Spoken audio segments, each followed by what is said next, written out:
Bonjour, bonjour, bonjour, bien-aimé, que le nom du Seigneur soit béni. Alors, je profite de ce petit passage pour m'adresser à toi, bien-aimé, à toi, cher frère, à toi, chère sœur, vraiment pour m'entretenir avec toi sur ce sujet. En ce moment, hein, il faut dire que nous voyons beaucoup de choses sur les réseaux sociaux. Et ces choses que nous voyons, ce sont des accusations à ne point finir des hommes de Dieu. Des accusations à ne point finir sur la vie de certaines personnes dans nos églises. Alléluia. Et il faut dire que ces accusations deviennent vraiment comme, je peux dire même une habitude. Alléluia, une habitude. Parce que il faut savoir que nous sommes encore dans ce monde. Nous n'avons pas encore fini de vivre. Nous sommes encore dans ce monde. Et voilà pourquoi la Bible dit que celui qui croit être debout prenne garde à ne point tomber. Alléluia. Alors si tu crois être pur, si tu crois être saint ou sainte, si tu crois être fort, il est important que tu veilles sur toi-même d'abord. Alléluia. C'est le moment en tant que l'Église de Jésus de veiller les uns sur les autres. C'est le moment de nous porter les uns les autres dans la prière et non pas à nous diffamer, à nous dénigrer, à nous exposer. Parce que ce que nous faisons, il faut dire que cela n'encourage pas les autres âmes à venir à Christ. La vie que nous menons, et comme on appelle, les accusations que nous nous portons les uns les autres, n'encouragent pas certaines âmes à venir à Christ. Jésus n'a pas dit que son Église n'aura pas de difficultés. Son Église n'aura pas d'épreuves. Son Église ne sera pas attaquée. Jésus n'a pas dit que son Église ne connaîtra pas de faiblesse. Il n'a pas dit que son Église ne connaîtra pas de défaite. Il a dit, je bâtirai mon Église et les portes du séjour des morts ne prévaudront point contre elle. Ce qui veut dire que malgré les faiblesses, malgré les manquements de l'Église, elle restera toujours debout. Malgré les persécutions, malgré ses failles, cette Église que lui, il a bâtie de ses propres mains, elle restera toujours debout. Alléluia, alléluia. Alors ce n'est pas le moment de nous jeter des pierres. Nous voyons qu'une femme dans la Bible a été accusée de flagrant délit. Et les chefs religieux, même sa propre famille, tout le monde était venu la lapider. Et qu'a-t-il dit Jésus, qu'a-t-il dit? Il a dit que celui qui n'a jamais péché, que celui qui n'a jamais commis de faute, lui jette la première pierre. Alors, la parole de Dieu dit que leur propre conscience les a pris les a grondés. Et qu'est-ce qu'ils ont fait? Ils ont jeté les pierres à terre et ils sont partis. Alléluia. Et qu'est-ce qu'il dit encore Jésus à cette femme? Où sont ceux qui te condamnaient? Elle a dit qu'il n'y avait plus personne. Ils sont tous partis. Et Jésus dit, moi aussi, je ne te condamne pas. Va et ne pêche plus. Voilà ce que dit encore Jésus aujourd'hui à tous ceux qui sont dans le péché, à tous ceux qui sont tombés dans le mal, à tous ceux qui pratiquent, je peux dire même le péché. Jésus leur dit encore, va mon fils, va ma fille, et ne pêche plus. Nous ne sommes pas de ceux-là. Nous ne sommes pas les mieux placés pour lancer des pierres aux autres. Nous pouvons condamner le péché, c'est vrai.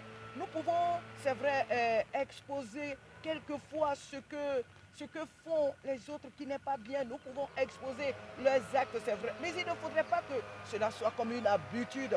Il ne faudrait pas que nous éprouvons un grand plaisir à exposer nos frères, à exposer nos sœurs.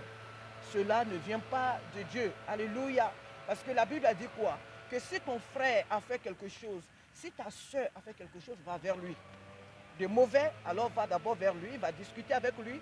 Et si la personne ne comprend pas, il faut engager aussi dans la démarche une deuxième personne. Si elle ne comprend toujours pas cette personne, alors il y a encore une autre démarche et enfin tu l'exposes devant l'église et ensuite, si encore aux yeux de l'église elle ne comprend pas, alors il faut la considérer comme un païen. C'est-à-dire désormais, cette personne ne fait plus partie de la famille chrétienne, de l'Église.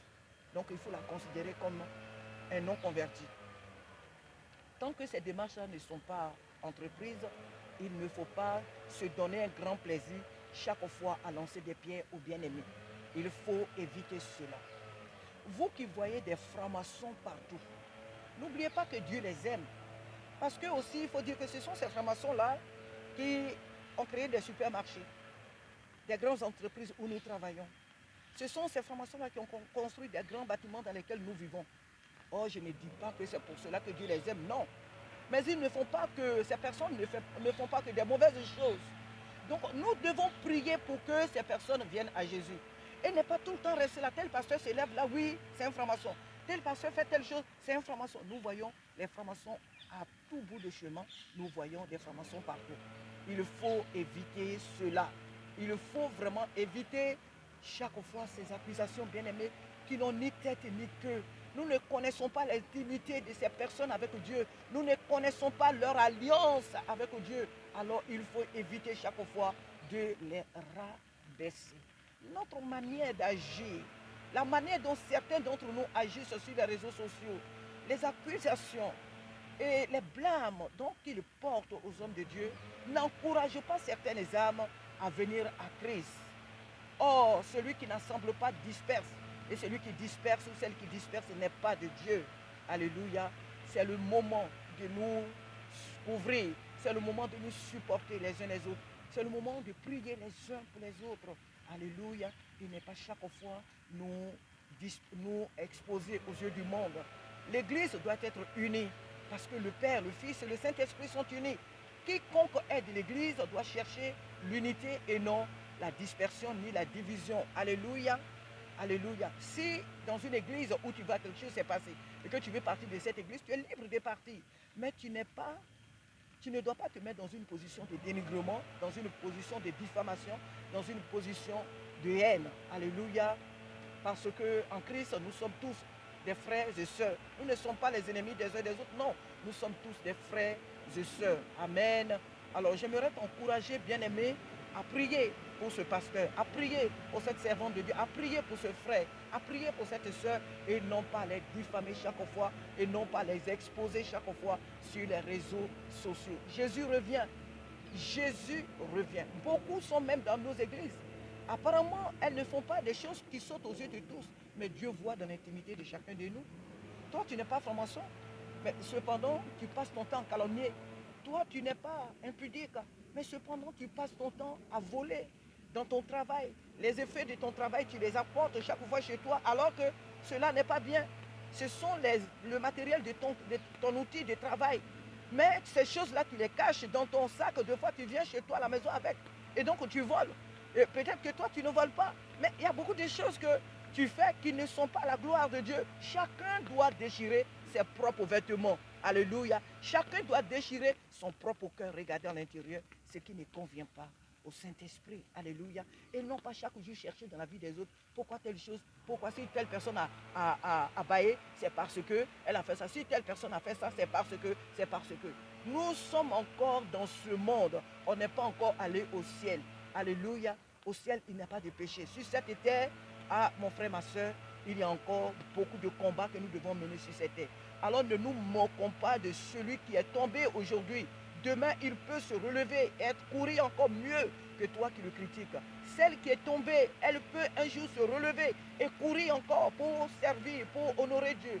Alors, supportons-nous les uns les autres. Portons-nous, alléluia, portons-nous dans la prière les uns les autres et arrêtons de nous blâmer, de nous exposer chaque fois aux yeux de ce monde. Que Dieu te bénisse, que Dieu nous fortifie. Et c'était un petit coucou à travers ce passage. Je suis Paris aujourd'hui. Alléluia. Je fais cette vidéo, mon frère, ma soeur, pour t'encourager à plus supporter ton frère, ta soeur, l'homme de Dieu, la femme de Dieu, ton frère, ta soeur dans la prière, et non pas à diffamer, et non pas à exposer, et non pas à juger ni condamner. Parce que n'oublions toujours pas que là où le péché abonde, la grâce de Dieu surabonde. Amen, amen, amen.